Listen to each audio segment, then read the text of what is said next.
এ কি, একদম ভিজে গেছো যে, ঘরে এসে হাত পা মুছো। একটু কাছে আয় সোনা মা, একটা পায়ে আর চলতে পারি না। একটা পায়ে কেন? তোমার আরেকটা পায়ে কি হলো? আর একটা পায়ে বড্ড লেগেছে রে, তাই পা গুটিয়ে আছি। আহারে, কি করে লাগলো গো দিদিমা? আর বলিস নে, এমন ঝড় উঠলো, ঝড়ের দাপটে একটা গাছ উপড়ে পড়বি তো পর, আমার ঠ্যাংটার উপর পড়লো। ইস, খুব লেগেছে তাহলে। গরম তেল মালিশ করে দেব, আরাম লাগবে। ওরে না না, তোরা ব্যস্ত হোস না। তুমি না বললে হবে? লণ্ঠনটা সামনে এগিয়ে নিয়ে আসি, অন্তত গরম সেঁক তো দাও। লণ্ঠন আনিস নি, অত আলো চোখে সইবে না। সে কি, আলো চোখে সইবে না কেন গো দিদিমা? তোমার চোখেও কি? না না, গাছ পড়েনি, বাইরে পড়েছে। ওই আলোর ঝলকানিতে চোখে আর আলো সইছে না। কই দেখি দেখি, ভালো করে দেখি তো তোমার চোখ দুটো।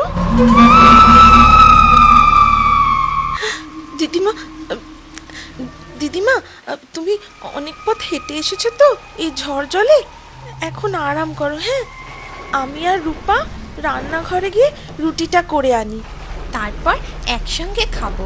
হ্যাঁ দিদিমা। সেই ভালো, যা তোরা যা রান্নাঘরে।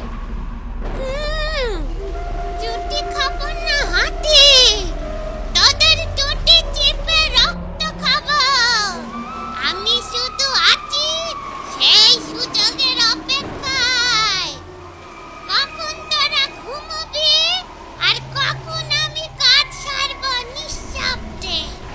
চিৎকার চেঁচামেচি আমার একদম ভালো লাগে না। দিদি, রুটি তো কড়াই আছে, তুই আবার রুটি করবি বললি? আহ, আস্তে আস্তে, শুনতে পাবে যে। কে শুনতে পাবে রে দিদি? চুপি চুপি কানে কানে শোন। এ আমাদের দিদিমা নয়। দিদিমা নয়? তবে কে রে দিদি? দিদিমা গল্প করতো না, তেঁতুল গাছে একটা পেতনি থাকে, ওই পেতনিটার নাকি একটাই পা। একটা পা? তবে দিদিমার রূপ ধরে এ কি সেই পেতনি নাকি রে দিদি? আমার তো তাই সন্দেহ হয়। আমার বড্ড ভয় করছে রে দিদি। এখন ভয় পেলে চলবে, যা বলছি শোন।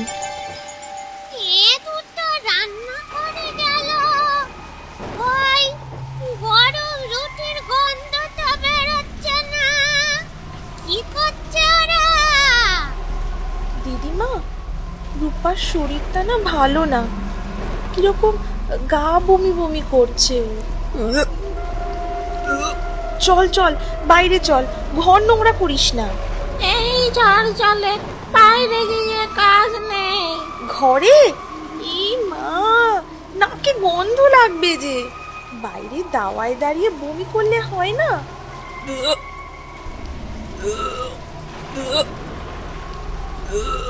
যা যা যা তাহলে রূপা, যা তুই বাইরেই যা।